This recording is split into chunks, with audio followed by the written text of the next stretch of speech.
नमस्कार मेरे मित्रों, एक बार फिर से मैं आप सभी का स्वागत करता हूं आपके अपने YouTube चैनल शाक्या जी जीके क्लासेस पर। फ्रेंड्स, आई होप कि आप सभी की तैयारी बहुत ही शानदार चल रही होगी दोस्तों। जैसा कि दोस्तों आप लोगों को पता है, एक बार फिर से मैं आपके सामने हाजिर हूं आज हमारा सेकंड मॉडल पेपर लेके। जी हाँ दोस्तों, आपके यूपी पुलिस कांस्टेबल के एग्जाम 18 फरवरी से आयोजित हो रहे हैं दोस्तों। बहुत कम दिन बचे हैं, गिना चुने 30 दिन बचे हुए हैं हमारे पास। हमें जमकर मेहनत करनी है दोस्तों, ठीक है। आज हमारा मॉडल पेपर दूसरा है दोस्तों। हमने पहला मॉडल पेपर कंप्लीट कर लिया है। जिन्होंने अभी तक वो मॉडल पेपर नहीं देखा है वो जल्दी से जाइए, वीडियो के डिस्क्रिप्शन में लिंक दिया हुआ, आप लोग देख लीजिए दोस्तों। ये सभी के सभी मॉडल पेपर आपके एग्जाम के लिए रामबाण साबित होने वाले हैं दोस्तों। क्वेश्चंस इन्हीं में से आएंगे, बस आप लोग इनको कंटिन्यू बेसिस पर पढ़िए दोस्तों, ठीक है। जो भी अगर किसी भी क्वेश्चन से इस वीडियो में डाउट होता है तो ये कमेंट सेक्शन आप लोग के लिए, आप लोग यहाँ पर बेझिझक होकर कमेंट करिएगा मित्रों। वीडियो की अगर आपको पीडीएफ चाहिए तो आप लोग जुड़िएगा मेरे टेलीग्राम चैनल से, जिसका लिंक मैंने इस वीडियो के डिस्क्रिप्शन में दिया हुआ है दोस्तों। अब मैं बिना देरी करे शुरू करता हूं अपनी वीडियो। पहला ही क्वेश्चन आप लोगों के सामने, क्वेश्चन 26। हमने 25 क्वेश्चन कवर कर लिए थे पहले मॉडल पेपर से। आज हमारा क्वेश्चन नंबर 26 है दोस्तों। कमेंट करिए, यामिनी कृष्णमूर्ति किस शास्त्रीय नृत्य की ख्याति प्राप्त नृत्यांगना है? जल्दी से बताइए। पहला ऑप्शन होगा भरतनाट्यम, दूसरा बिहू, तीसरा मोहिनी अट्टम, चौथा छऊ नृत्य। जल्दी से बताइए दोस्तों, यामिनी कृष्णमूर्ति किस शास्त्रीय नृत्य की प्रसिद्ध नृत्यांगना है? क्वेश्चन बहुत ही शानदार है, जल्दी से बताइए सभी स्टूडेंट्स। क्या राइट ऑप्शन होगा दोस्तों? यामिनी कृष्णमूर्ति किस शास्त्रीय नृत्य की प्रसिद्ध नृत्यांगना है? ये है आपके भरतनाट्यम दोस्तों। किस नृत्य की? भरतनाट्यम प्लस एक और नृत्य ध्यान रखेंगे, कुचिपुड़ी नृत्य। जी हाँ दोस्तों, कुचिपुड़ी नृत्य दोस्तों, जो आंध्र प्रदेश का है, ठीक है। तो इन दोनों की ये प्रसिद्ध नृत्यांगना है दोस्तों, ध्यान रखेंगे दोस्तों, ठीक है। जिनका जन्म दोस्तों 20 दिसंबर 1940 में हुआ था दोस्तों, ठीक है। 1940 में दोस्तों। ये दिल्ली से संबंधित है। इनका संबंध किससे है? दिल्ली राज्य से, दिल्ली शहर से, ठीक है दोस्तों, ध्यान रखेंगे। और एक और इंपॉर्टेंट जो क्वेश्चन पूछा जाता है एग्जाम में कि दोस्तों इनको 2001 में, सन 2001 में भारतीय सरकार द्वारा इनको कला क्षेत्र में पद्म भूषण अवार्ड से सम्मानित किया गया दोस्तों। किससे? पद्म भूषण अवार्ड से सम्मानित किया गया दोस्तों, ध्यान रखेंगे, पद्म भूषण अवार्ड, ठीक है। ये क्वेश्चंस पूछे जाते हैं आपके एग्जाम में, वही मैंने बताए आपको, ठीक है दोस्तों। तो अगर इस यामिनी कृष्णमूर्ति से कोई सा भी क्वेश्चन आता है तो आप लोग इस प्रकार से टिक करेंगे, ठीक है। बढ़े अब अगले क्वेश्चन की तरफ। क्वेश्चन नंबर 2 मिक्स रहेगा ये मॉडल पेपर दोस्तों। इसमें आपको reasoning, science, Hindi, GK GS, math के भी, इवन मैथ के क्वेश्चंस भी देखने को मिलेंगे। तो ये मॉडल पेपर आपके लिए बहुत ही इंपॉर्टेंट होने वाला, अंत तक जरूर वॉच करिएगा मित्रों, ठीक है। संगीतकार तानसेन का संबंध किस राज्य दरबार से रहा है? कमेंट करिए सभी स्टूडेंट्स। पहला ऑप्शन अकबर, दूसरा शाहजहां, तीसरा जहांगीर और चौथा औरंगजेब। क्या राइट ऑप्शन होगा? सभी बच्चे बताएंगे। सभी बच्चे बताएं क्या राइट ऑप्शन होगा। जितने भी स्टूडेंट वीडियो को देख रहे हैं, हर एक क्वेश्चन आपके लिए इंपॉर्टेंट है, तो किसी भी क्वेश्चन को आपको मिस नहीं करना है मित्रों। देखिए दोस्तों, संगीतकार तानसेन का संबंध आपके दोस्तों अकबर के राज दरबार से रहा है दोस्तों, क्योंकि दोस्तों ये अकबर के नौ रत्नों में भी मतलब गिने जाते हैं दोस्तों। नवरत्नों में भी ये गिने जाते हैं। कौन? तानसेन दोस्तों, ठीक है। तो इस प्रश्न के लिए जिस भी स्टूडेंट ने ऑप्शन ए को लॉक किया है वो अपनी तैयारी बहुत ही शानदार लेवल पर कर रहा है भाई। बढ़े अब अगले क्वेश्चन की तरफ। अगला क्वेश्चन देखिएगा सभी स्टूडेंट्स। क्वेश्चन 28 देखिए दोस्तों, बहुत ही शानदार ये क्वेश्चन है दोस्तों, ठीक है दोस्तों। सभी बच्चों को कमेंट सेक्शन में कमेंट करना है। मैथ से संबंधित ये क्वेश्चन है, सभी बच्चे बताएं। यदि 45 व्यक्ति 300 किलोग्राम चावल 12 दिनों में खाते हैं तो 24 व्यक्ति 80 किलो चावल कितने दिन में खाएंगे? बहुत ही शानदार क्वेश्चन है। पहला ऑप्शन 4 दिन, दूसरा 3 दिन, तीसरा 5 दिन और चौथा 6 दिन। कमेंट करिएगा दोस्तों, क्या राइट ऑप्शन होगा इस प्रश्न के लिए? सभी बच्चे जल्दी से बताएं दोस्तों। इसके लिए एक ही फॉर्मूला ध्यान रखें बस दोस्तों, ठीक है। कौन सा? देखिए, m1 into d1 into w2, ठीक है। तो ये फॉर्मूला ध्यान रखेंगे। और यहां पर m2 गुणा d2 गुणा यहाँ पर w1 है ना, यहाँ w2, ठीक है दोस्तों। ये फॉर्मूला आप लोग ध्यान रखेंगे। अब देखिए m1 यानी ये व्यक्तियों से संबंधित है, यानी 45 गुणा d1 क्या है दोस्तों? आपके d1 आपके 12 है दोस्तों। क्या है? 12। ये 12 दिन, ठीक है। डेज, डी से डेज डिनोट करेंगे आप, ठीक है। अब w1 क्या दे रखा है आपको? w1 यहाँ पर 80 kg वेट दे रखा है, 80, ठीक है। अब इधर देखिए m2 कितना दे रखा है आपको? m2 इधर दे रखा है 24। अब देखो दोस्तों, d2 हमें निकालना है तो d2 हम एज इट इज लिखेंगे दोस्तों, क्योंकि d2 हमें निकालना है तो d2 को हम x एज्यूम कर लेते हैं, ठीक है। और w2 को हम क्या एज्यूम, w2 को क्या दे रखा है इन्होंने? क्या दे रखा है दोस्तों w2 को? 300 दे रखा है दोस्तों, है ना, 300 दे रखा है WT को, तो इन्होंने यहाँ पे WT को कितना दे रखा है 300। तो अब हम क्या करेंगे, ये वाली पोर्शन मल्टीप्लाई में इधर आके डिवाइड में आ जाएगा। तो ये देखो यहाँ पर ये डिवाइड में आ गया, ये का ये हम इधर लिख देते हैं 24 मल्टीप्लाई x मल्टीप्लाई 300। अब देखिए कैसे सॉल्व करना है, देखिए 12 एकम 12, 12 दूनी, यहाँ पर हम इससे करेंगे 12 एकम 12, 12 दूनी 24, ठीक है। अब आपको क्या करना है, इस जीरो को इस जीरो से काटना है। अब इनको 5 के पारे से काटिए, 5 छंग 30 और 5 नम 45, 2 को 4 से काटिए 4 बार, ठीक है। अब देखिए 3 तिया 9 और 3 दूनी 6 और 2 दूनी 4, तो 3 और 2 को गुणा करेंगे आपस में तो कितना आएगा, 3 और 2 को गुणा करेंगे आपस में तो हमारे पास 6 दिन आएगा दोस्तों, बिल्कुल सही है। तो 6 दिन जिस भी स्टूडेंट ने सही किया है वो अपनी तैयारी बहुत ही शानदार लेवल पर कर रहा है दोस्तों। इस प्रकार के क्वेश्चंस को आप ऐसे ही समझेंगे दोस्तों, ठीक है। जिसको समझ में ना आया हो वो कमेंट सेक्शन में कमेंट करेगा, मैं वहां पर रिप्लाई कर दूंगा। अब बढ़े अगले क्वेश्चन की तरफ। अगला क्वेश्चन देखिएगा, क्वेश्चन नंबर 29 दोस्तों। हर एक क्वेश्चन इंपॉर्टेंट है दोस्तों, आप कंसिस्टेंसी से पढ़ते रहिए, आपको सिलेक्शन लेने से कोई नहीं रोक सकता दोस्तों। कंटिन्यू बेसिस पर ये model paper series daily basis पर आप लोग टेस्ट लगाते रहिए, मॉक टेस्ट लगाते रहिए, प्रैक्टिस सेट लगाते रहिए। डेली 8 PM का ये टाइम है दोस्तों, सभी बच्चे ध्यान में रखेंगे, ठीक है मित्रों। क्वेश्चन नंबर 29 का जवाब दीजिए दोस्तों। विलोम शब्द का ये क्वेश्चन है, हिंदी से संबंधित ये क्वेश्चन है। स्वाधीनता शब्द का सही विलोम बताइए, परवशता, पराधीनता, निर्भरता या भी परतंत्रता। कमेंट करिए मित्रों, इजी प्रश्न है, आई थिंक सभी बच्चे कमेंट करेंगे इस प्रश्न का जवाब। आज हमारा मॉडल पेपर दूसरा है दोस्तों, जिन्होंने अभी तक पहला मॉडल पेपर नहीं देखा है वो जल्दी से ये वीडियो का लिंक डिस्क्रिप्शन में दिया हुआ, आपको प्लेलिस्ट मिलेगी UP police model paper series, ठीक है दोस्तों। उसमें आपको ज्वाइन हो जाना है और सारे मॉडल पेपर आपको प्रैक्टिस सेट लगाने मित्रों, ठीक है। एग्जाम के पॉइंट ऑफ व्यू से ये वीडियो बहुत ही इंपॉर्टेंट है, आपके हर एक क्वेश्चन आपके लिए इंपॉर्टेंट है मित्रों, ठीक है। स्वाधीनता का विलोम शब्द हो जाएगा दोस्तों आपके पराधीनता दोस्तों। ऑप्शन बी जिस भी स्टूडेंट ने टिक किया है वो अपनी तैयारी बहुत ही शानदार लेवल पर कर रहा है भाई। आगे बढ़े, अगला क्वेश्चन देखिएगा सभी स्टूडेंट्स। क्वेश्चन 30 देखिए, क्या बात है, रीजनिंग से संबंधित ये बहुत ही शानदार क्वेश्चन है। Gandhi was a great leader of India को गुप्त कोड भाषा में क्या लिखा हुआ है, गांधी जी को ये लिखा हुआ है, वॉज को ये लिखा हुआ, ए को यू लिखा हुआ है, ग्रेट को ये पूरा लिखा हुआ है, लीडर को आपको ये पूरा का पूरा लिखा हुआ है, ऑफ का ईपी लिखा हुआ है, इंडिया के लिए ये लिखा हुआ है। अब आपको ये बताना है कि स्ट्रॉन्ग के लिए क्या कोड बनेगा। इस प्रकार का क्वेश्चन पूछा, बहुत ही शानदार ये क्वेश्चन है। कमेंट सेक्शन में सभी बच्चे कमेंट करेंगे।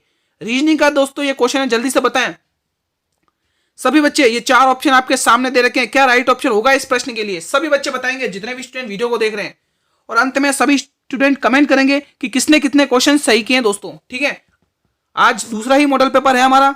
देखिए दोस्तों, स्ट्रॉन्ग का पहला अक्षर देखिए एस आता है मित्रों, क्या आ रहा है इसमें, स्ट्रॉन्ग का पहला अक्षर क्या आ रहा है दोस्तों, एस आ रहा है दोस्तों। अब देखिए आप इसमें एस किस में दिख रहा है, एस आपके दोस्तों इसमें दिख रहा है, किस में दिख रहा है एस, एस तो आपके वॉज में दिख रहा है। तो वॉज का तीसरे अक्षर को क्या दे रखा है, एस है ना। अब इसमें वॉज का कोड SUV दे रखा है, तो वॉज तीसरे नंबर पे आ रहा है, तो SUV में तीसरे नंबर पे क्या आ रहा है, वी आ रहा है, तो एस के लिए कोड क्या दिया है, वी, ठीक है।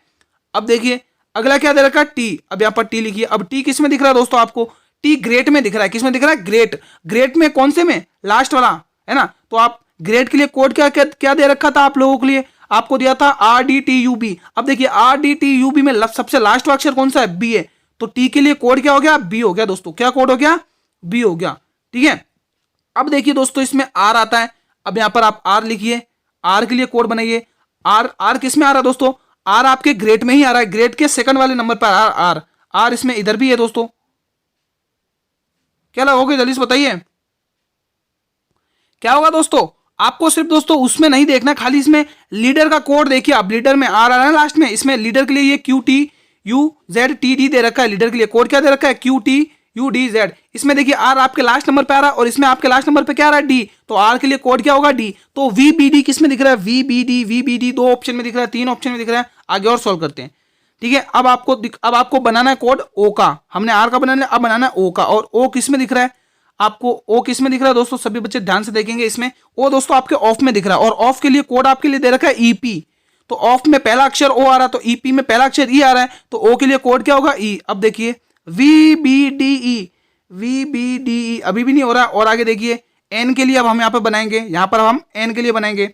एन किस में दिख रहा है मित्रों, एन आपके गांधी में दिख रहा है दोस्तों, किस में दिख रहा है, गांधी में दिख रहा है दोस्तों, और इंडिया में भी दिख रहा है ना। एन दो जगह दिख रहा है, तो इन दोनों में देखिए आपके लिए क्या कॉमन दिख रहा है, एफ इसमें आ रहा है, हाँ दोस्तों, दोनों के अंदर दोस्तों आपके एफ दिख रहा है, इसके लिए आई इसमें भी एफ दिख रहा है और इसमें भी एफ दिख रहा है, इन दोनों में, तो आपके लिए एफ कोड बनेगा। अब देखिए एफ किस में दिख रहा है, V B D F, F इसमें दिख रहा है। और सॉल्व करते हैं, एन हो गया। अब जी की बारी है दोस्तों, अब जी के लिए कौन कोड क्या दिख रहा है, गांधी में पहला अक्षर क्या दिख रहा है, आर दिख रहा है ना दोस्तों, तो आर आपके लिए बिल्कुल कोड सही रहेगा। तो V B D E F, V B D E F कहां दिख रहा है, V E B D F R, V B D. दोस्तों आपके ये लास्ट वाला ऑप्शन सही रहेगा इस प्रश्न के लिए दोस्तों, बिल्कुल सही जवाब रहेगा। तो इस क्वेश्चन को इस प्रकार से आपको सॉल्व करना है मित्रों, ठीक है। जिसको समझ में आया ठीक है, जिसको नहीं आया कमेंट करें। अगला क्वेश्चन, क्वेश्चन नंबर 31 देखिए, 31 तो ये रहा, 32 देख लीजिए, कोई दिक्कत नहीं, क्वेश्चन मिसप्रिंट हो गया है। कुचिपुड़ी किस राज्य की नृत्य शैली है? बहुत ही शानदार ये क्वेश्चन है, सभी बच्चे कमेंट सेक्शन में कमेंट करेंगे मित्रों। क्या राइट ऑप्शन होगा दोस्तों, जल्दी से बताइए दोस्तों, सभी बच्चे इस प्रकार के क्वेश्चन पूछे जाते हैं। देखिए दोस्तों, कुचिपुड़ी आपके आंध्र प्रदेश की है दोस्तों, किसका है ये, आंध्र प्रदेश की नृत्य शैली है दोस्तों। उत्तर प्रदेश की क्या है, कजरी हो गई है ना, कथक हो गई, ये सब उत्तर प्रदेश के हैं दोस्तों। कथक और कथकली में बहुत सारे बच्चे गलत होकर कंफ्यूज कर कथकली दोस्तों आपके केरल की है, ध्यान रखें। कथकली केरल की है, राजस्थान में घूमर हो जाएगा, ठीक है, तो आप ध्यान रखेंगे। अगले प्रश्न की ओर बढ़ते हैं, क्वेश्चन नंबर 33 देखिएगा सभी स्टूडेंट्स। मुहावरों से संबंधित ये क्वेश्चन है, सभी बच्चे कमेंट सेक्शन में कमेंट करेंगे अपना क्वेश्चन, ठीक है। जहाज का पंछी होना दोस्तों, जहाज का पंछी होना मुहावरे का अर्थ बताइए। कल्पनाएं करना, हंसी उड़ाना, छुटकारा पाना या फिर पूर्णतः स्वतंत्र। सभी बच्चे कमेंट सेक्शन में कमेंट करेंगे कि इस प्रश्न के लिए क्या राइट ऑप्शन होगा, सभी बच्चे बताएंगे। ये मॉडल पेपर बहुत ही इंपॉर्टेंट है दोस्तों, आप लोग कमेंट सेक्शन में कमेंट करेंगे हर क्वेश्चन का, आपको हर वीडियो हर क्वेश्चन देखना है, हर क्वेश्चन का जवाब, ठीक है। वीडियो को दोस्तों अपने सभी मित्र में शेयर कर दें, आज ये मॉडल पेपर सेकंड है, अपने सभी मित्रों में शेयर करें, आपका कोई भी मित्र छूटना नहीं चाहिए, जल्दी से शेयर कर दीजिए, इंपॉर्टेंट क्लास है ये। जहाज का पंछी होना मुहावरे का अर्थ है दोस्तों कल्पनाएं करना। दोस्तों क्या होता है, कल्पनाएं करना दोस्तों। ऑप्शन एक जिस भी स्टूडेंट ने टिक किया है वो अपनी तैयारी बहुत ही शानदार लेवल पर कर रहा है भाई। ऑप्शन ए, जो भी स्टूडेंट टिक करने की सोच रहे हैं वो बिल्कुल सही टिक कर रहे हैं दोस्तों। इसी प्रकार आप लोग कंसिस्टेंसी से पढ़ते रहिए, आपको सफलता लेने से कोई नहीं रोक सकता दोस्तों। कर्म करते रहिए, फल अवश्य मिलेगा दोस्तों। कोशिश करने वालों की हार नहीं होती, वो है ना, लहरों से नौका पार नहीं होती, कोशिश करने वालों की हार नहीं होती दोस्तों। इसी तरह आप कंटिन्यू बेसिस पर प्रैक्टिस सेट लगाते रहिए डेली 8 PM पर। निम्नलिखित में से पांच में से 4 अंग्रेजी वर्णमाला, यहाँ पे 5 नहीं है 4 ही है दोस्तों, 4 अंग्रेजी वर्णमाला में अपने स्थान के आधार पर किसी तरह एक समान है, इसलिए उनका एक समूह बनता है। वो कौन सा है जो समूह समान नहीं है, मतलब 3 समान है और एक असमान है दोस्तों, एक अलग जा रहा है, अलग ग्रुप बना रहा है। कौन सा है वो ग्रुप, जल्दी से देखिए, सभी बच्चे देखेंगे क्या राइट ऑप्शन होगा। रीजनिंग का ये क्वेश्चन है, सभी बच्चे कमेंट सेक्शन में कमेंट करेंगे इस प्रश्न का जवाब। जितने भी स्टूडेंट वीडियो को देख रहे हैं एक बार वीडियो कर देंगे लाइक और अपने सभी मित्रों में इस वीडियो को कर देंगे शेयर। चैनल पर भी पहली बार विजिट कर रहे हो तो चैनल पर को भी कर लें दोस्तों सब्सक्राइब, और बेल नोटिफिकेशन को भी प्रेस कर दें, ताकि जब भी मैं नई वीडियो को अपलोड करूं तो सबसे पहले नोटिफिकेशन आप लोगों को मिले। मित्रों कमेंट करिए मित्रों, क्या राइट ऑप्शन होगा इस प्रश्न के लिए सभी बच्चे। देखिए दोस्तों ऐसे क्वेश्चन हमें कैसे करने, ध्यान से देखिए। इनके हम पीछे के अक्षर देखेंगे, एफ आता है 6 पर और ई आता है आपके 5 पर, एल आता है 12 पर, के आता है 11 पर, एच आता है 8 पर, जी आता है 7 पर, एन आता है 14 पर, आर आता है 18 पर। अब देखिए खुद ही रिलेशन देख लीजिए, 6 के बाद 5 हो गया दोस्तों, यानी कि -1 का डिफरेंस आ गया है। यहां पर भी देखिए -1 का ही डिफरेंस है, वो 11 नहीं है दोस्तों, गलती से या -1 है। यहां पर भी देखिए दोस्तों -1 का ही डिफरेंस है, तो यहां पर देखिए दोस्तों +4 का डिफरेंस है, तो यही तो अलग जा रहा है ना। तो इस प्रकार आप लोग प्लेस वैल्यू लिख लेंगे, तो ऑप्शन डी इस प्रश्न के लिए बिल्कुल सही जवाब रहेगा। जिस भी स्टूडेंट ने ऑप्शन डी को लॉक किया है वो अपनी तैयारी बहुत ही शानदार लेवल पर कर रहा है मित्रों, ठीक है। बढ़े अब अगले क्वेश्चन की तरफ। अगला क्वेश्चन देखिए, क्वेश्चन नंबर 35 देखिएगा सभी स्टूडेंट्स, कमेंट करिए। बहुत ही शानदार ये क्वेश्चन आया है, सभी बच्चे कमेंट करेंगे। लीला सैमसन का संबंध किस शास्त्रीय नृत्य शैली से है? मोहिनीअट्टम, भरतनाट्यम, कुचिपुड़ी या फिर कथक? कमेंट करिएगा दोस्तों, क्या राइट ऑप्शन होगा इस प्रश्न के लिए सभी बच्चे। क्या राइट ऑप्शन होगा जल्दी से बताएं मेरे सभी स्टूडेंट जितने भी वीडियो को देख रहे हैं। कमेंट करने दोस्तों। कथक आपके किसका होगा? कथक यूपी का होगा दोस्तों। गलत मत कर देना दोस्तों, बहुत सारे स्टूडेंट गलत करते हैं कथक और कथकली में कंफ्यूज होकर। कुचिपुड़ी आंध्र प्रदेश का, आंध्र प्रदेश का है ना। भरतनाट्यम तमिलनाडु का, ठीक है, भरतनाट्यम तमिलनाडु का। मोहिनी केरल, केरल की और क्या फेमस है? कथकली। ठीक है दोस्तों, इस प्रश्न का जवाब दीजिए। लीला सैमसन का संबंध किस शास्त्र नृत्य शैली से? जल्दी से बताएंगे। ये दोस्तों लीला सैमसन आपके भरतनाट्यम की प्रसिद्ध नृत्यिका है दोस्तों। ठीक है, भरतनाट्यम की ये प्रसिद्ध नृत्यिका है दोस्तों। ठीक है, और एक क्वेश्चन और पूछा जाता है इनसे संबंधित दोस्तों। इनको सन 2001 में दोस्तों पद्मश्री अवार्ड से सम्मानित किया गया दोस्तों। किससे सम्मानित किया गया? मैं यहां पर लिख देता हूं, पद्मश्री अवार्ड से इन्हें सम्मानित किया गया दोस्तों, पद्मश्री अवार्ड। ठीक है दोस्तों, सन 2001 में इन्हें पद्मश्री अवार्ड से सम्मानित किया गया है दोस्तों। यह भरतनाट्यम की एक प्रसिद्ध नृत्यिका है दोस्तों। ध्यान रखेंगे सभी स्टूडेंट, जिनका इनका जन्म दोस्तों भी ध्यान रखेंगे 1951 में होता है इनका जन्म दोस्तों। ठीक है मित्रों, इस स्लाइड पर जो भी जितना भी पढ़ाया जा रहा उस सभी की पीडीएफ आपको मेरे टेलीग्राम चैनल पर मिलेगी मित्रों। जिन्होंने अभी तक मेरे टेलीग्राम चैनल को ज्वाइन नहीं किया है वो जल्दी से मेरे टेलीग्राम चैनल को ज्वाइन करिए। लिंक आपको वीडियो की डिस्क्रिप्शन में मिलेगा दोस्तों, जल्दी से ज्वाइन कर लीजिएगा मेरे सभी स्टूडेंट्स। अगले क्वेश्चन की तरफ बढ़ते हैं हम। हमारा अगला क्वेश्चन देखिए, क्वेश्चन नंबर 36 सभी स्टूडेंट्स। उस्ताद बिस्मिल्लाह खान किस वाद्य यंत्र को बजाते थे? बहुत ही शानदार ये क्वेश्चन है, सभी बच्चे कमेंट करेंगे। सितार को, शहनाई को, बांसुरी को, तबला को? कमेंट करेंगे सभी स्टूडेंट। क्या राइट ऑप्शन होगा इस प्रश्न के लिए सभी बच्चे? सभी बच्चे बताएं क्या राइट ऑप्शन होगा दोस्तों।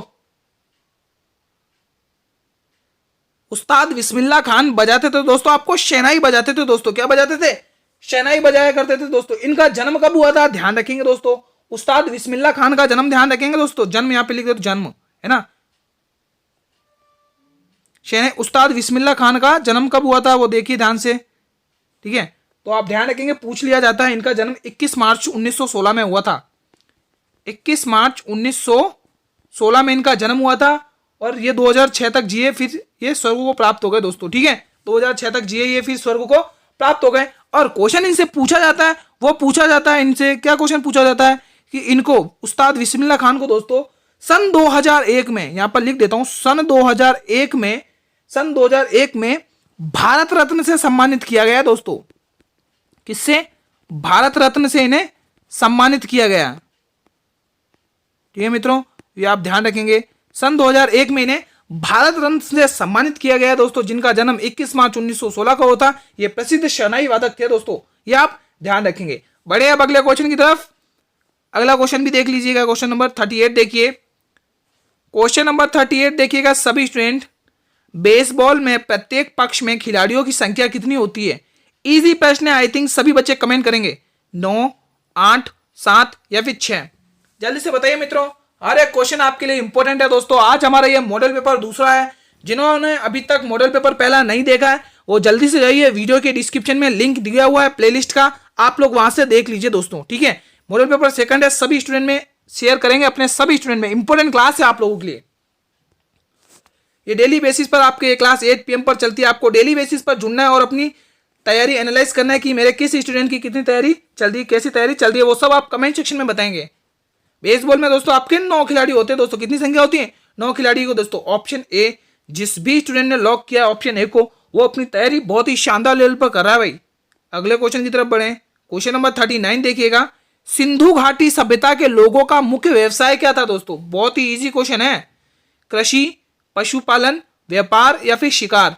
सभी बच्चे बताइएगा, बहुत ही शानदार क्वेश्चन है ये, कमेंट सेक्शन में बताएंगे सभी स्टूडेंट्स। क्या राइट ऑप्शन होगा जल्दी से बताइएगा। सिंधु घाटी सभ्यता के लोगों का मुख्य व्यवसाय क्या था? इनका दोस्तों मुख्य व्यवसाय हुआ करता था दोस्तों अभी कृषि। क्या हुआ करता था? कृषि। ठीक है, खेती करना बिल्कुल सही जवाब है दोस्तों। ऑप्शन ए बिल्कुल सही जवाब है दोस्तों। जिस भी स्टूडेंट ने ऑप्शन ए को लॉक किया है वो बिल्कुल सही जवाब टिक कर रहा है। अब बढ़े अगले क्वेश्चन की तरफ। अगला क्वेश्चन देखिएगा मेरे सभी स्टूडेंट, क्वेश्चन नंबर 14 देखिए। 182 का संबंध यहाँ पर क्या होगा, जिस प्रकार इन दोनों में संबंध बैठा। बहुत ही शानदार ये क्वेश्चन है, सभी बच्चे कमेंट करेंगे। क्या राइट ऑप्शन होगा, जल्दी से बताएं मेरे सभी स्टूडेंट्स, जल्दी से बताएं सभी स्टूडेंट्स। पहले दोस्तों हम इन दोनों में रिलेशन देखेंगे। देखिए दोस्तों 210 कैसे बना, तो 210 तो आपके इस कंडीशन पे बन सकता है 14 गुणा 14 और उतना ही हमें जोड़ना है। 14 गुणा 14 196 होता है, और 196 में जब हम 14 प्लस करेंगे तो हमारे पास जवाब निकल के आता है 210। ठीक है भाई, बात बन रही है। उसी तरह से आपको क्या करना है, 19 गुणा 19 करना है, प्लस 19 ही करना है। तो 19 गुणा 19 होता है आपके पास 300, कितना होता है 361 होता है दोस्तों। 361 में जब आप 19 ही प्लस करेंगे तो आपके पास जवाब आता है दोस्तों 380। कितना आएगा, 380 दोस्तों। ठीक है, तो यही रिलेशन अब आपको यहां पर बनाना है। अब 182 हम कैसे बना सकते हैं, तो 182 आपको 13 गुणा 13 करना है और 13 ही प्लस करना है। 13 गुणा 13 169 होता है। 169 में जब हम 13 प्लस करेंगे तो हमारे पास जवाब निकल के आता है 182। अब अगला नंबर क्या हो सकता है दोस्तों, 13 के बाद 14 आ जाएगा। ठीक है, 14 कर दिया हमने, और क्या हो सकता है 18 कर दिया। अब हमारे पास देखो 13 के बाद 14, अब 18 के बाद क्या आना चाहिए, 19 आना चाहिए मित्रों। 18 के बाद 19 आ गया, अब 18 आना चाहिए ना। 18 गुणा 18 करिए, 324 होता है, और 18 ही प्लस कर दीजिए। 324 में 18 ही प्लस करेंगे तो आपके पास 342 जवाब आएगा, जो हमारे बिल्कुल डी ऑप्शन में दिख रहा है मित्रों। ठीक है, तो इस प्रकार से आप ये क्वेश्चन को सॉल्व करेंगे मेरे सभी स्टूडेंट। ठीक है दोस्तों, इजी प्रश्न था। आई थिंक किसी भी बच्चे को इस क्वेश्चन में कोई भी दिक्कत नहीं हुई होगी। अगर दिक्कत होती है तो ये कमेंट सेक्शन बिल्कुल आप लोगों के लिए, आप लोग यहाँ पर बेझिझक होकर कमेंट करिए, मैं वहां पर रिप्लाई कर दूंगा दोस्तों। अगला क्वेश्चन देखिएगा। जैसा कि मैंने स्टार्टिंग में कहा था, ये मॉडल पेपर है दोस्तों, सभी प्रकार के क्वेश्चंस देखने को मिलेंगे आपको, चाहे रीजनिंग हो, चाहे हिंदी हो, चाहे जीके जीएस हो, चाहे मैथ्स हो, है ना, चाहे साइंस हो दोस्तों। साइंस के क्वेश्चंस भी हैं इसमें। दिए गए शब्दों में शुद्ध वर्तनी वाले शब्द को पहचानना आपको, कीर्ति, स्रोत, सर्वोत्तम, संसारिक। कमेंट करिए क्या राइट ऑप्शन होगा, सभी बच्चे कमेंट करेंगे। इस क्लास में जितने भी क्वेश्चंस पूछे जा रहे हैं वो सभी के सभी आपको एग्जाम को टारगेट करते हो आपके लिए एक पेपर बनाया गया है दोस्तों, बिल्कुल आप लोगों के लिए। आप लोग डेली बेसिस पर प्रैक्टिस सेट लगाइए दोस्तों। क्लास आप सभी को पता है डेली 8 PM पर होती है अपलोड। ठीक है, सभी बच्चे डेली बेसिस पर प्रैक्टिस सेट लगाएंगे दोस्तों, कंटिन्यू बेसिस पर ऐसे ही पढ़ाई करेंगे। इसमें दोस्तों शुद्ध वर्तनी वाला शब्द स्त्रोत है दोस्तों, बिल्कुल सही लिखा हुआ है दोस्तों, स्त्रोत। ठीक है, तो ऑप्शन भी जिस भी स्टूडेंट ने टिक किया है वो अपनी तैयारी बहुत ही शानदार लेवल पर कर रहा है भाई। ठीक है दोस्तों, इसी प्रकार से कंटिन्यूटी पढ़ते रहिए आप लोग। क्वेश्चन नंबर 42 देखिएगा, बहुत ही शानदार ये क्वेश्चन आया है। 12, 14 और 24 का अनुपात निकालना है, चतुर्थ यानी चौथा अनुपात निकालना है, चतुर्थ अनुपात निकालना है दोस्तों। कमेंट करिए दोस्तों, बहुत ही शानदार ये क्वेश्चन है, एक झटके में उड़ जाना चाहिए दोस्तों। गिद्ध अप्रोच लगाइए, यानी कि गिद्ध अप्रोच का मतलब गिद्ध की नजरों से देखिए दोस्तों। इजी क्वेश्चन है। पहला ऑप्शन 30, दूसरा 28, तीसरा 25 और चौथा 35। कमेंट करिएगा सभी स्टूडेंट्स, क्या राइट ऑप्शन होगा दोस्तों, जल्दी से बताइएगा। 12, 14 और 24 का चतुर्थी अनुपात क्या होगा, जल्दी से बताएं सभी बच्चे, क्या राइट ऑप्शन होगा। देखिए दोस्तों, इसको कैसे करना है, पहले आपको चतुर्थी अनुपात पूछा है तो पहले आपको अनुपात में ऐसे लिखना है, ऐसे आपको लिखना है ना। 24 और चतुर्थी अनुपात हम मान लेंगे x मान लिया। अब हम क्या करते थे स्टार्टिंग, हम पहले कैसे करते थे, इसको इससे मल्टीप्लाई करते थे, इसको इससे बढ़ते, वही कर दीजिए। 12 गुणा x करिए और इधर आएगा 14 गुणा 24 करिए। ठीक है, तो 14 गुणा 24 कितना होता है दोस्तों, 14 गुणा 24। दोस्तों ऐसे क्वेश्चन को सॉल्व करने के लिए आपको बिल्कुल कुछ नहीं करना है, बिल्कुल ये x मल्टीप्लाई में इधर आके डिवाइड में लेके आ जाइए, सिंपल सरल। इधर आके ये मल्टीप्लाई में था, यहाँ से उठ के ये आ गया डिवाइड में। ठीक है, वहां पर x अकेला बचा हुआ। अब देखिए 12 दूनी 24 और 14 दूनी 28, कितना इजी था दोस्तों, है ना। तो इस प्रकार से आपको कैलकुलेशन पर ध्यान देना है दोस्तों, ज़्यादा लेंथी नहीं करनी है कैलकुलेशन दोस्तों, क्योंकि कॉम्पिटिशन बहुत टफ है, पढ़ना बहुत कुछ है, समय बहुत कम है दोस्तों। ठीक है, तो इस प्रकार से आपका ऑप्शन बी बिल्कुल सही जवाब रहेगा दोस्तों। 28 इस प्रश्न के लिए बिल्कुल सही जवाब रहेगा। जिसने भी ऑप्शन बी को लॉक किया एक झटके में, वो अपनी तैयारी बहुत ही शानदार कर रहा है। अगला क्वेश्चन 43 देखिए, ए की आयु बी से 2 अधिक है। बहुत ही शानदार क्वेश्चन है दोस्तों। बी सी में 2 गुना बड़ा है, बी सी से 2 गुना बड़ा है। यदि ए बी सी की उम्र 27 हो तो बी की आयु क्या होगी। बहुत ही शानदार ये क्वेश्चन है। 10 वर्ष, 15 वर्ष, 12 वर्ष या 14 वर्ष। बहुत सारे बच्चे सोच रहे होंगे दोस्त सर ये क्वेश्चन तो बहुत शानदार लाए आप, कमेंट करिए दोस्तों।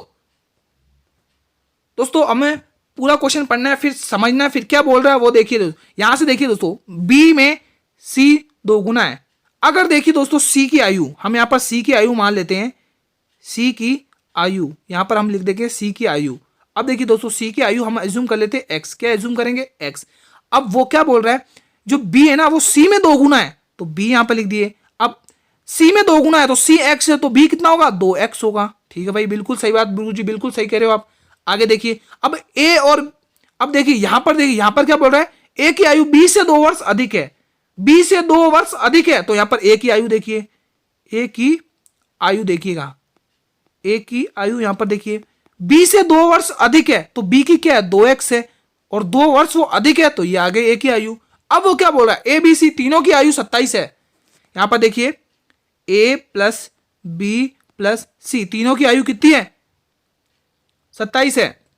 तो एक देखिए ए की आयु कितनी हो गई, यहां पर देखिए 2x प्लस 2 हो गई, बी की आयु x हो गई, सी की आयु x हो गई, और बी की आयु कितनी हो गई 2x हो गई। और इनकी आयु का अनुपात कितना, सॉरी इनकी आयु टोटल कितनी दे रखी है 27 वर्ष, कितनी दे रखी है 27 वर्ष। तो हम दोस्तों हमारे लिए स्पेस कम पड़ रहा है, हम अगला पेज ले लेते हैं, उस पर करेंगे दोस्तों। देख लिए, मैं आपको वापस रिवाइज कर देता हूँ।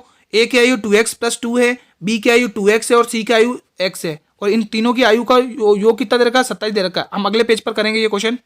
अगला पेज देखिए, देखिए तीनों की आयु हमें वापिस यहाँ पे लिख देते ए प्लस बी प्लस सी। देखिए तीनों की आयु क्या थी, देखिए एक ए की आयु थी 2x प्लस 2, ठीक है, प्लस, और बी की कितनी थी 2x प्लस सी की कितनी थी x। इन तीनों की आयु कितनी दे रखी है 27। अब देखिए 2x और 2x कितना हो गया 4x, और 1 और प्लस हो गया तो कितना हो गया 5x, प्लस अब यहां कर कितना बचा 2 बराबर 27। ठीक है, अब ये 2 प्लस का इधर आके माइनस में आ जाएगा, तो यहां पर साफ साफ दिख रहा है 25 दिख रहा है, और 25 में आपको साफ साफ दिख रहा है 5 दिख रहा है x का मान। अब वो हमें पूछ रहा है कि b की आयु कितनी है, तो b की आयु हमारी कितनी थी, यहाँ पे क्वेश्चन में दे रखी थी कितनी थी 2x हमने निकाली थी। अब b की आयु हमें 2x निकालनी है, तो अब देखिए 2 एज इट इज x की जगह आपको 5 लिखना है, तो b की आयु कितनी हो गई 10 वर्ष। तो हमारे लिए बिल्कुल 10 सही रहेगा दोस्तों। ठीक है, तो इस प्रकार से क्वेश्चन सॉल्व करना, देखना है हमारे किस ऑप्शन में 10 वर्ष आ रहा है। 10 वर्ष दोस्तों हमारे पहले ऑप्शन में आ रहा है, तो इस प्रश्न के लिए हमारा पहला ऑप्शन बिल्कुल सही जवाब रहेगा दोस्तों। बहुत ही शानदार क्वेश्चन था, जिसको समझ में आ गया उसकी तो बल्ले बल्ले, जिसको नहीं आया वो कमेंट सेक्शन में कमेंट करेंगे, मैं वहां पर रिप्लाई कर दूंगा। अगला क्वेश्चन, क्वेश्चन 44 देखिए, प्रसिद्ध उर्दू शायर मिर्जा गालिब कहां के मूल निवासी थे, आगरा के, लखनऊ के, मथुरा के, इटावा के। कमेंट करिएगा मित्रों, बहुत ही शानदार ये क्वेश्चन है। प्रसिद्ध उर्दू शायर मिर्जा गालिब कहां के मूल निवासी थे, सभी बच्चे बताएंगे। ये मूल निवासी हुआ करते थे आगरा के दोस्तों। कहां के मूल निवासी हुआ करते थे, आगरा के ये मूल निवासी हुआ करते थे। ऑप्शन ए बिल्कुल सही जवाब है। अगला क्वेश्चन, क्वेश्चन 45 देखिए, शिकागो के प्रसिद्ध विश्व धर्म सम्मेलन में भारत का प्रतिनिधित्व किसने किया था। क्या शानदार क्वेश्चन है, डबल स्टार करिए इस पे। तो स्वामी विवेकानंद ने, दयानंद सरस्वती ने, वल्लभ भाई पटेल ने, या फिर गुरु गोविंद सिंह ने। कमेंट करिए दोस्तों, क्या राइट ऑप्शन होगा, सभी स्टूडेंट बताएंगे। पहले तो दोस्तों ये शिकागो, ये दोस्तों आपके अमेरिका में है दोस्तों, ध्यान रखेंगे। ठीक है, कमेंट करिए क्या राइट ऑप्शन होगा इस प्रश्न के लिए, बिल्कुल सही जवाब बताइए। शिकागो तो आपके अमेरिका में है दोस्तों, कमेंट करिए क्या राइट ऑप्शन होगा, सभी बच्चे बताएंगे इस प्रश्न के लिए।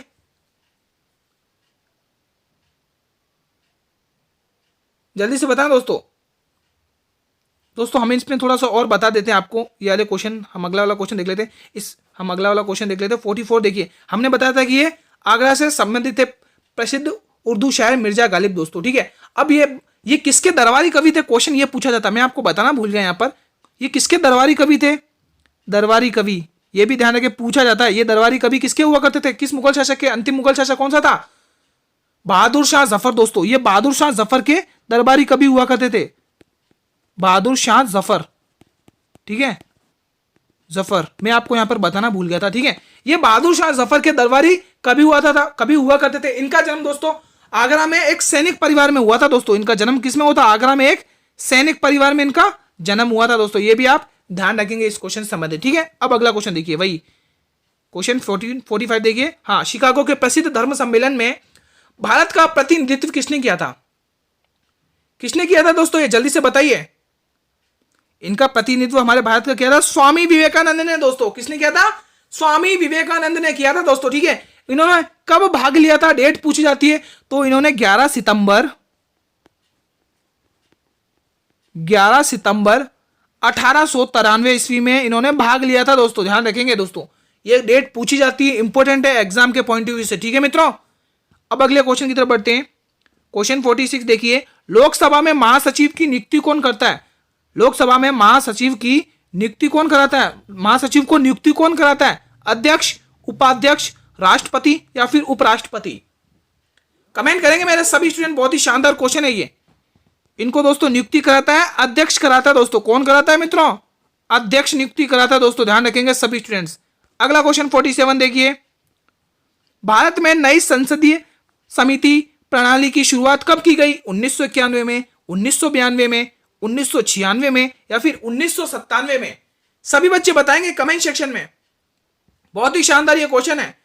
भारत में संसदीय समिति प्रणाली की शुरुआत कराई गई थी दोस्तों आपके 1991 में। कब कराई गई थी? 1991 ईस्वी में कराई गई थी दोस्तों। ध्यान रखेंगे।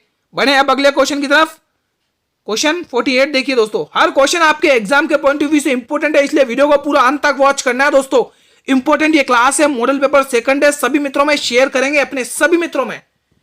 रीजनिंग का क्वेश्चन आ गया, जल्दी से जवाब दीजिए। जिस प्रकार 42 का संबंध 56 से है तो वही संबंध आपको 110 और यहाँ पे जो डिब्बा आएगा उसमें बताना है क्या आएगा। 132, 140, 145, 150। कमेंट करिएगा सभी स्टूडेंट्स। सभी स्टूडेंट बताएंगे कि क्या राइट ऑप्शन होगा। देखिए दोस्तों, 42 और 56 का अपन को संबंध देखना है तो क्या कर सकते हो दोस्तों। 42 और 56 में बिल्कुल सही जवाब जाएगा आपके 14 गुणा 3 करिए दोस्तों। 14 गुणा 3 कितना होता है? 42 होता है। बिल्कुल सही कहा गुरुजी आपने। ठीक है, अब 56 कैसे बनाएंगे? 14 गुणा 4 करिए गुरुजी। बिल्कुल सही बात है, 14 गुणा 4 गुरुजी 56 होता है। बिल्कुल सही है गुरुजी, सही जा रहे हो आप। अब 110 को, अब आपको 110 के साथ संबंध बनाना है तो 110 आप बिल्कुल सही करोगे। 42 गुणा 5 करोगे, 42 गुणा 5 आपके 110 होता है दोस्तों। कितना होता है? 110 होता है। उसी तरह 42 गुणा 6 कितना होगा गुरुजी? गुरुजी 42 गुणा 6 तो आपके 132 होगा गुरुजी। 132 तो हमारे ए ऑप्शन में दिख रहा है गुरुजी। बिल्कुल सही जवाब है भाई, ए ऑप्शन वालों बिल्कुल सही जवाब टिक करो एक झटके में। क्या बात है, बहुत ही शानदार तैयारी चल रही है आप लोग। इसी तरह से कंसिस्टेंसी से पढ़ते रहिए मित्रों। अगले क्वेश्चन की तरफ बढ़ते हैं। क्वेश्चन नंबर 49 देखिएगा। स्वर्ग प्राप्त में कौन सा तत्पुरुष? दोस्तों यहाँ पे तत्व की जगह तत्पुरुष है दोस्तों। ध्यान रखेंगे, यहाँ पर तत्पुरुष है। ठीक है, यहाँ पर मिसप्रिंट हो गया, तत्पुरुष समास है। ठीक है, हाँ, स्वर्ग प्राप्त में कौन सा तत्पुरुष समास है? क्रम तत्पुरुष, करण तत्पुरुष, करण तत्पुरुष, इनमें से दो ही नहीं दोस्तों। इसमें करण तत्पुरुष 2 बार रिपीट हो गया है ना। यहाँ पे एक संप्रदान ले लिया, कुछ भी ले, है ना। करण तत्पुरुष यहाँ पे 2 बार रिपीट हो गया क्रम। बताइए इसका जवाब स्वर्ग प्राप्त में कौन सा तत्पुरुष समास है? देखिए दोस्तों, स्वर्ग को प्राप्त तो आपको पता कर्ता ने कर्म को, तो यहाँ पर कर्म तत्पुरुष होगा मित्रों। ठीक है, तो इस प्रश्न के लिए बिल्कुल ए ऑप्शन सही जवाब जाएगा दोस्तों। अगले क्वेश्चन की तरफ बढ़ते हैं। क्वेश्चन नंबर 15 देखिए, बहुत ही शानदार ये क्वेश्चन है। सभी बच्चे कमेंट करेंगे। रंजना तथा राखी की आयु का अनुपात 15:7 है। 6 वर्ष बाद उनकी आयु का अनुपात 9 वर्ष 15:10 है। तो 6 वर्ष के बाद रंजना की आयु बताइए। बहुत ही शानदार क्वेश्चन है, जल्दी से ध्यान से देखिए। देखिए दोस्तों, रंजना तथा राखी, देखिए दोस्तों मैं यहाँ पे रंजना की आयु लिख रहा हूँ छोटे छोटे अक्षरों में। रंजना की आयु का अनुपात कितना दे रखा? 15x। ठीक है भाई, बिल्कुल सही बात है। अब राखी का देखिए दोस्तों, राखी का कितना दे रखा? आपके 17 वर्ष। ठीक है, 15x और 17x। ठीक है, अब देखिए 6 वर्ष बाद, अगर बाद पूछे तो प्लस करना है, अगर पहले पूछे तो माइनस करना है। ठीक है, दोनों में 6 वर्ष बाद इनकी आयु का अनुपात कितना हो रहा है? दोनों की 6 वर्ष बाद कितना हो रहा है? 9:10। वही आप क्रॉस मल्टीप्लाई कर दीजिए दोस्तों। इसको इससे करिए, इसको इससे करिए। देखिए 15 गुणा 10 कितना होता है? 150 होता है। कितना होता है? 150x प्लस 10 गुणा 6 कितना होगा? 60 बराबर 17 गुणा 9 कितना होता है? 153x है ना, प्लस 9 गुणा 6 54। अब देखिए सॉल्व करिए। देखो यहाँ प्लस का 150x है और यहाँ प्लस का, तो ये इधर आके, ये वाला इधर आके माइनस में आ जाएगा। तो प्लस के 150x में से माइनस करेंगे अपन 153x, तो माइनस का 3x आएगा। कितना आएगा मित्रों? माइनस का 3x। अब देखिए यहाँ प्लस का 54 है और यहाँ प्लस का इधर आके माइनस में आएगा, इधर आके माइनस में आएगा। तो प्लस के 54 में से आप -60 करिएगा तो आपके पास जवाब आएगा -6। ठीक है, माइनस का 6 आ गया। अब आप क्या करेंगे, माइनस से माइनस तोड़ेंगे और 3 दूनी यानी x का मान कितना आ गया, 2 वर्ष। अब क्वेश्चन में क्या पूछ रहा है, 6 वर्ष बाद रंजना की आयु कितनी होगी। तो रंजना की आयु 6 वर्ष बाद बतानी है। तो रंजना की थी कितनी, 15x थी। 15x के आपको 2 लिखना है। तो यहां पर क्या लिखेंगे, 15 गुणा 2 करेंगे, कितना होगा, 15 गुणा 2 आपके पास 30 होगा। 30 में 6 प्लस करेंगे तो आपके पास जवाब आएगा 36 वर्ष थी दोस्तों। कितनी वर्ष होगी, 36 वर्ष होगी उसकी आयु। तो ऑप्शन बिल्कुल ए जवाब सही रहेगा। ठीक है, तो इस प्रश्न के लिए दोस्तों बिल्कुल ए जवाब बिल्कुल सही जवाब रहेगा, जिसने भी टिक किया ए ऑप्शन को। ठीक है, अगले क्वेश्चन की तरफ बढ़ते हैं। जिसको ये क्वेश्चन समझ में आ गया दोस्तों बिल्कुल ठीक है, जिसको समझ में ना आया वो कमेंट करें। अगला ये अंतिम प्रश्न आप लोगों के लिए बहुत ही इजी प्रश्न है। सभी बच्चे कमेंट सेक्शन में कमेंट करेंगे कि सर जी 51 क्वेश्चन का जवाब ये है, भारत में सूफी संत का संस्थापक किसे माना जाता है। सभी बच्चे मेरे कमेंट करके जाएंगे कि इस प्रश्न का जवाब किसने सही किया है। सभी बच्चे बताएंगे कि सर जी 51 वाले क्वेश्चन का जवाब आप लोगों को कमेंट सेक्शन में देना मित्रों। ठीक है, आज की इंपॉर्टेंट क्लास, आज का मॉडल पेपर हम यहीं पर समाप्त करते हैं मित्रों। इस मॉडल पेपर के अंदर आप लोगों को किसी भी क्वेश्चन से डाउट हो किसी भी प्रकार का, तो बिल्कुल ये कमेंट सेक्शन आप लोगों के लिए, कमेंट सेक्शन आप लोगों के लिए। आप लोग यहां पर बेझिझक होकर कमेंट करें दोस्तों, मैं यहां पर रिप्लाई कर दूंगा दोस्तों। ठीक है, बहुत ही इंपॉर्टेंट क्लास थी। जितना हो सके इस वीडियो को शेयर करिए अपने सभी इंपॉर्टेंट मित्रों के साथ दोस्तों। सभी मित्रों में इस वीडियो को शेयर करें और वीडियो को लाइक भी करें दोस्तों। चैनल पर पहली बार विजिट कर रहे हो तो चैनल को भी करेंगे मित्रों सब्सक्राइब और बेल नोटिफिकेशन को भी प्रेस करेंगे, ताकि मैं जब भी नई वीडियो को अपलोड करूं तो सबसे पहले नोटिफिकेशन आप लोगों को मिले मित्रों। ठीक है, अगर इस वीडियो की पीडीएफ चाहिए तो अभी तक जिसने भी ज्वाइन नहीं किया जल्दी से करिए मेरे टेलीग्राम चैनल पे। जी हाँ दोस्तों, टेलीग्राम चैनल अपना वही है, शाक्या जी जीके क्लासेस, SHAKYA, शाक्या जी जीके क्लासेस अपना वही टेलीग्राम चैनल का नाम है, जीके क्लासेस। ये अपना टेलीग्राम चैनल का नाम है दोस्तों, जल्दी से सर्च करिए। और जिसको सर्च नहीं करना है वो जल्दी से वीडियो के डिस्क्रिप्शन में जाइए, टेलीग्राम चैनल का लिंक दिया हुआ है दोस्तों। ठीक है, कल मिलेंगे मित्रों एक और नए मॉडल पेपर के साथ धमाकेदार। 8 PM पर जुड़ना ना भूलेंगे। तब तक के लिए मेरे मित्रों जय हिंद, जय भारत, वंदे मातरम।